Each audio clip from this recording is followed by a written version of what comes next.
Hey everybody, welcome to another episode of Classes of Mail. My name is Alan Gigax, and I am here today with my campaign advisor, Rich Valla, in studio.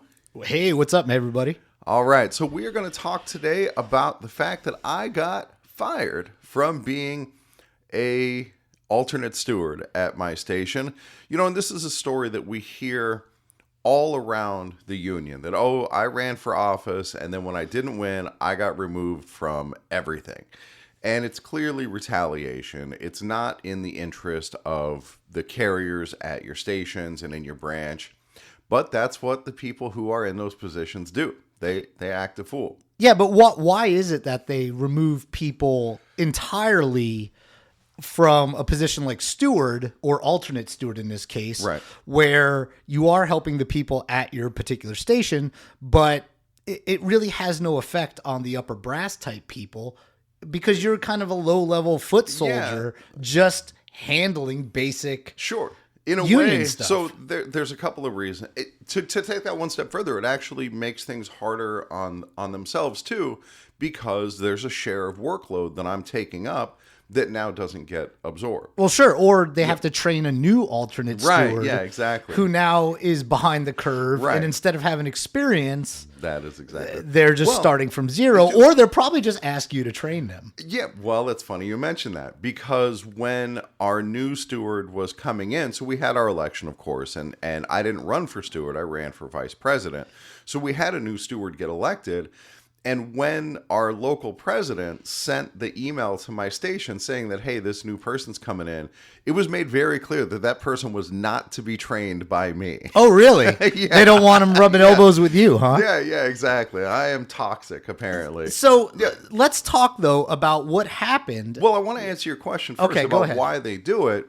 You know, well, maybe we'll kind of get into that organically, because obviously we have thoughts about why this is done. In broad strokes, not necessarily in my position specifically, but it happens all around the union nationwide because the people in power feel threatened, or because they want to make sure that the status quo stays the status quo. You know, if you are a good old boy, the last thing you're interested in is reform and people who are agitating for reform. Yeah. And even more so if you are up to no good. If you're doing like they are in my branch, not following the bylaws, you don't want to give somebody a platform. Go ahead. What bylaws? Yeah, exactly. You don't want to give somebody a platform who is agitating to follow the bylaws. And so that's kind of what happens on a national level. But here at the local level, I'll tell you guys briefly what happened. So I'm doing my quarterly overtime equitability grievance for the fourth quarter of 2024. I get all my numbers crunched. I'm ready to go. I meet with management, and it's about a $5,000 grievance, which it's not a ton, but it's pretty good. You know, management at least tries to distribute overtime equitably. And that's it. I meet with the supervisor. We get it squared away. We're ready to sign off on it. And so I just have to print the grievance. So I call the union hall to get my grievance number. And the president answers, and he tells me, "You don't need a grievance number. You're not a steward anymore." So slow down. Yeah. All right, so you call for the grievance number, something you've been doing now for how long have you been an alternate steward? I've been an alternate steward for a few years. Okay. I've only really this is straight up, matter of fact, this is what you do. You call, you get a number. Honestly, I try not to call if I can help it, because it's toxic down there, and I try to avoid it. And so, I will email usually. Okay. But this one was timely because I just wanted to make sure it got done. I had management agreed, and we were up against a deadline. Okay, so what exactly were you told? That's what I was told. You were told not a steward anymore. But what did you ask? Why? I did. I said, "Oh, you removed me as a steward." And what did the president? Yeah. Well, let's. We don't want to get in trouble by naming anybody specific, right? And this kind of reminds me of like this entire exchange that you have had with the powers that be. It kind of reminds me of what Howard Stern went through when he was first coming up in radio with one of his bosses. And he got... Yeah, let me try this on the mic all close. Yeah.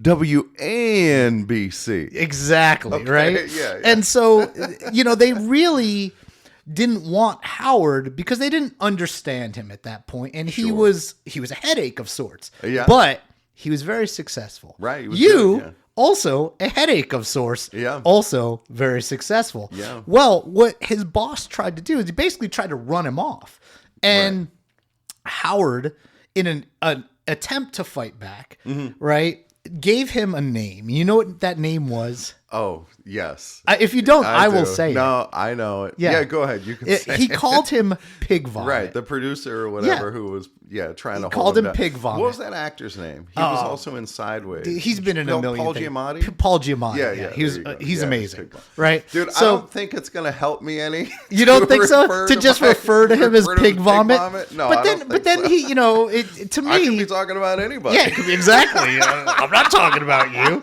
If he happens to identify with that, that's Right. whose fault is that? Yeah, if you see yourself in that name, I can't help Yeah, that. well, look, you don't have. You can identify, or you can Just call him by his call him by title. his name or his So- title. But so the president then tells you he did not remove you. What did he claim occurred? Well, okay, so you already know the story. You skipped ahead to a part I didn't tell. Oh, sorry. Go ahead. That's okay. Because, I said, well, okay, so you removed me as a steward. And he goes, no, don't put words in my mouth. So, well, those words just came out of your mouth. You told me I'm not a steward anymore. He says, yeah, but your term automatically expired. And he said it expires at the end of the year. And so that seems weird because I've been alternate steward through previous ends of years and it's never expired before. Strange. That is strange, yeah. And he says, oh, well, we got all new officers in. And so that's when it automatically So it's ends. only after elections?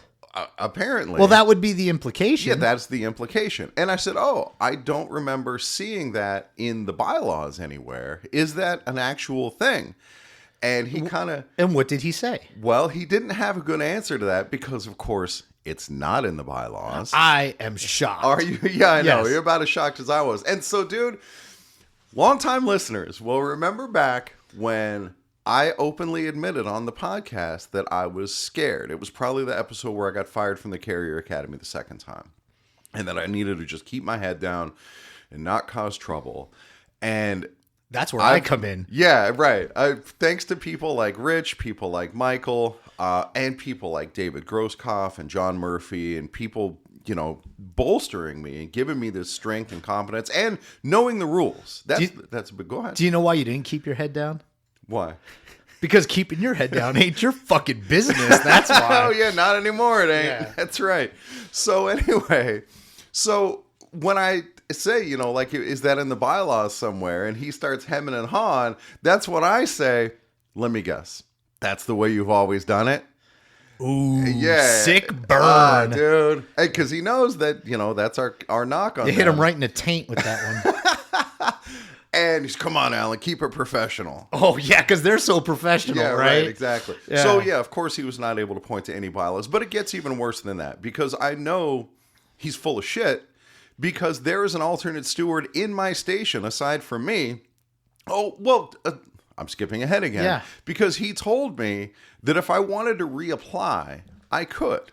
Oh, well, that's so nice of him. Yeah. Well, right. you've applied in the past, and you know what he's done with that application? Yeah, he sat on it. Absolutely nothing. Yeah, he wouldn't even consider the So, application. I mean, to me, that is just another slap in the face. Of course. You could just reapply. Right. Well, thanks, Pig Vomit. But you know what? Instead of reapplying, I have a better idea. How about just, no, I'm not going to simply be removed with your bullshit explanation. Right. And so once again, this is a pretext that is used. Pretexts are used by cowards who don't want to admit what's actually going on. So we go all the way back to the first time I was fired from the Carrier Academy. What was I doing back then? I was agitating for actual enforcement of what's in the manuals. Hey, there's all this great stuff we're supposed to be doing for our new hires in these manuals. We're not doing it. They didn't like it, and so they fired me. And instead of saying, we're firing you because you're trying to do right by the carriers, they said they fired me for this podcast. And of course, upon investigation and upon fighting back, no, that's not true. You can't fire me for this podcast. Nope, we got these things called freedom of speech still. Right, yeah, exactly. So I got put back in. And then when I got fired by my local president from the academy, he again said that it was because of the podcast, because the podcast was anti-union. When I've had 2 fucking presidential candidates on here, I've had union presidents, union vice presidents, and yeah, my podcast is anti-union. Give me a freaking break. And so, but then he backed down and said, oh, it was for no reason at all. And again, it's because I got no balls. Well, and what was I doing at the time? That was when I had started in our own branch of like, hey, we got these bylaws and we got these things we're supposed to be doing. Maybe we should be doing them.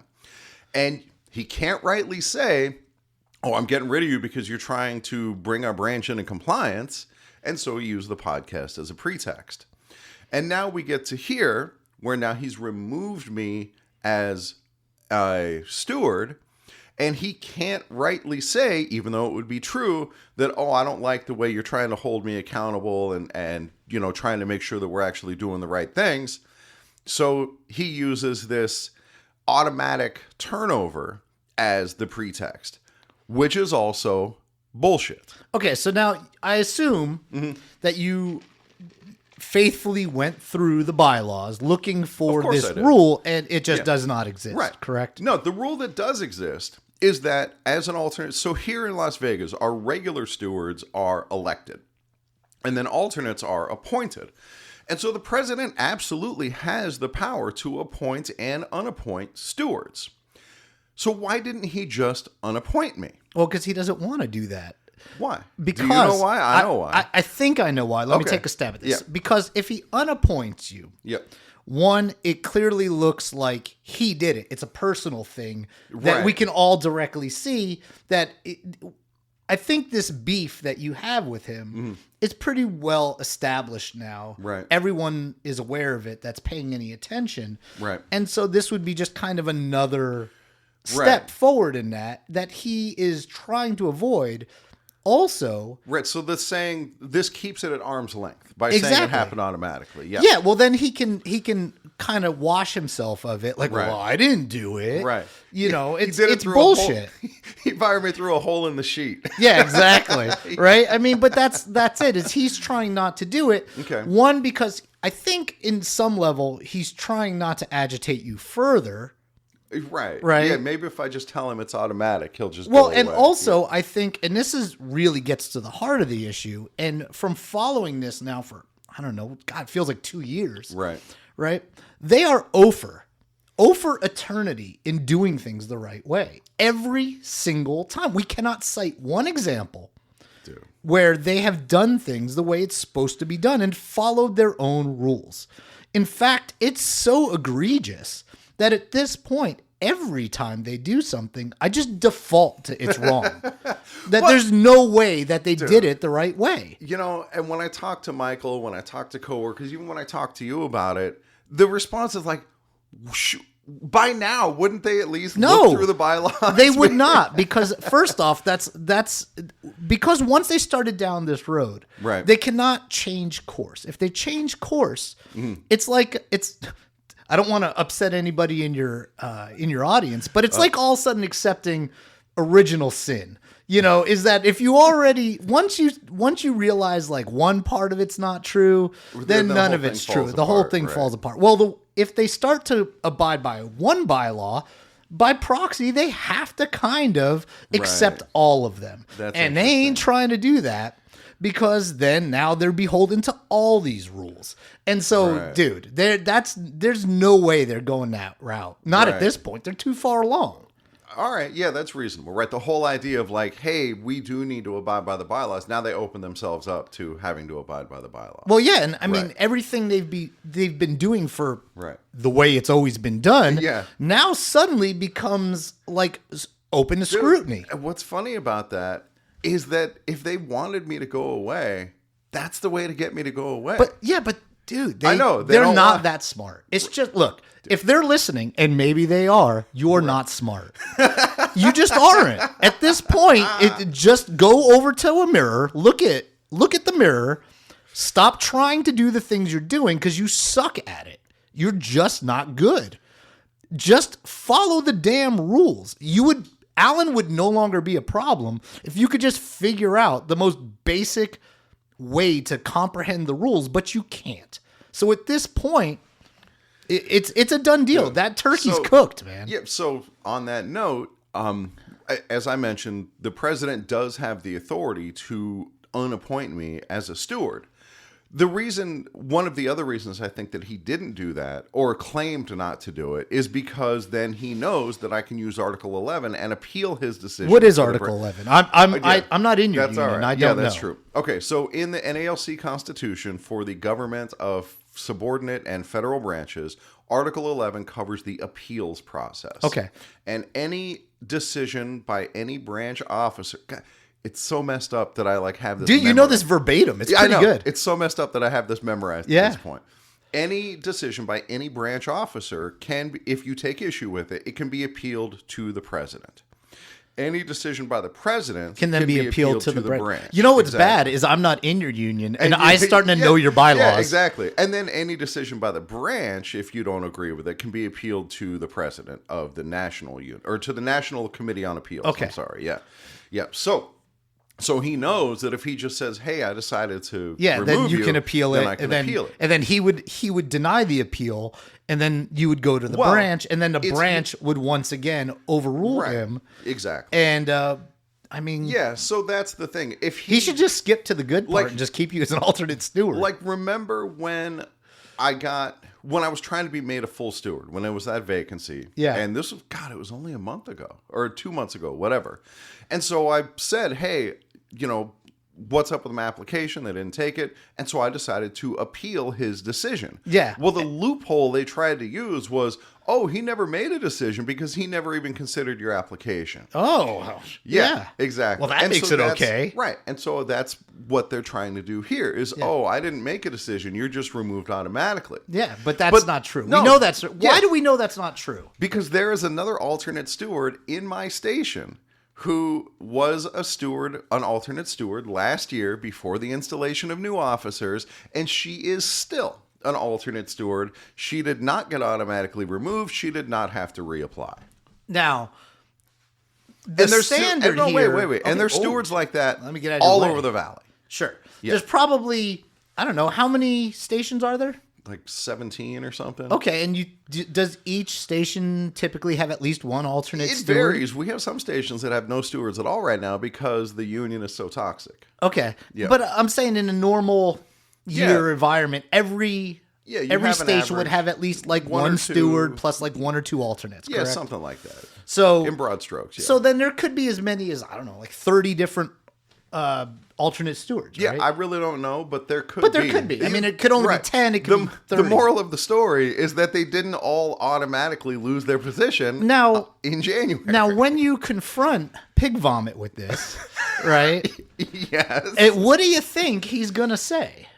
Well, I mean, I already kind of confronted him with it. He's probably being confronted as soon as he listens to this. Yeah. So because we know he listens. He's a big fan of yours. In that conversation, he probably finishes. I was essentially confronted with it, and he did not have a good answer. Obviously, it was just that this happens automatically, and don't be a pain in the ass. Essentially, yeah. What's funny is that he would even consider to imply that to you. Yeah. At this point, I think he said to me at one point, can't you just be professional for once or something like that? Dude, you're more professional than they are. You're actually following the rules. Right, exactly. And so, as soon as I got off the phone with him, I'm looking through the bylaws, looking through the Constitution, even looking through presidential rulings about automatic case law here. Yeah, automatic ends of steward appointments. And no, there is no such thing. Sure. And I know you probably spoke with some people. Yeah. Whether you want to name them or not, but people with union experience. Oh, yeah. And had any of them ever heard of this? No. No? No, it is not a thing. Yeah, it's just not a thing. No. I mean, he's literally just making it up out of whole cloth. Like, for example, I talked to Mike Cariff about it, the national business agent. Yeah. And Mike Cariff was like, well, he does have the power to unappoint you. Sure. Yeah, he does. But, automatic removal is not a thing. Yeah. And Mike said, yeah, that's true. And, David Grosskopf, I talked to about it. And, but more importantly, specifically in our branch, even within our branch, the argument of that's the way it's always been done is not true. Sure, of course not. Yeah, I talked to an old timer in our branch who's kind of on the inside. He's like a semi good old boy. And even he admitted, like, hey, man, don't quote me on this. So I won't say who it was, but don't quote me on this. But yeah, I never heard of that. Well, of course he's never heard of it because it's not a thing. Right, exactly. And so what I expect to happen is you're going to appeal. Yeah.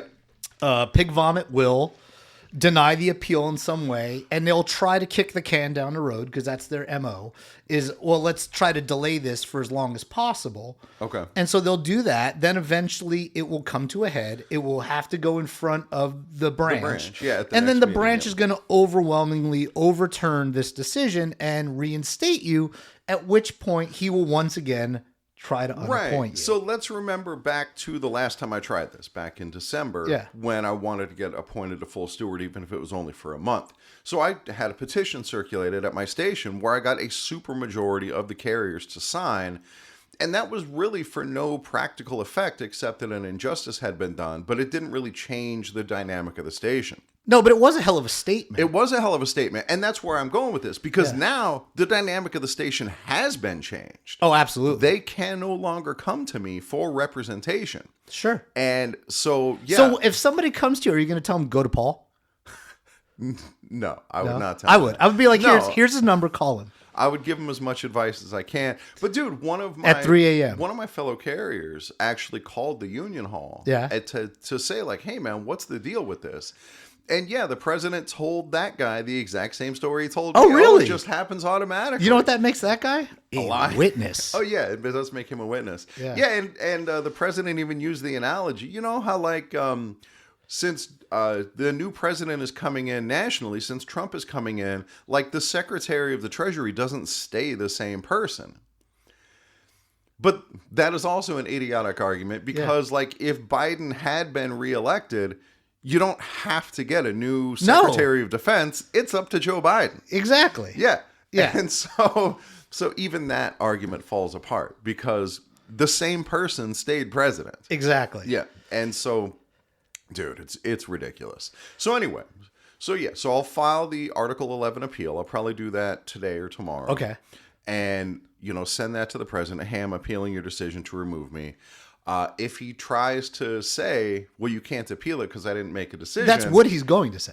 That very well may be. Yeah. Yeah. And then we'll have to have that argument. Yeah. Well, then then that would be the time to let him know, well, none of these other alternate stewards were removed. Had to reapply. Can you explain that to me? Dude, and he's not going to be able to, or he has to go and remove all of them remove too. all of them too, which is not going to endear him. I can't believe I made this oversight. I got to fire everybody. Exactly. Right. Yeah, like I'm that. sure. He's not going to do that. Right. Because that would be, I mean, first off, he's kicking the neighbor's dog for something your dog did. Then, right, you know what I mean? Yeah, like that would be a terrible idea. Dude. On pretty much any level. So I can't see him doing that. Right. So I'll file the Article 11 appeal. It'll go in front of the branch. Once again, I'll get a petition from the carriers at my station, which I expect the support to be overwhelming.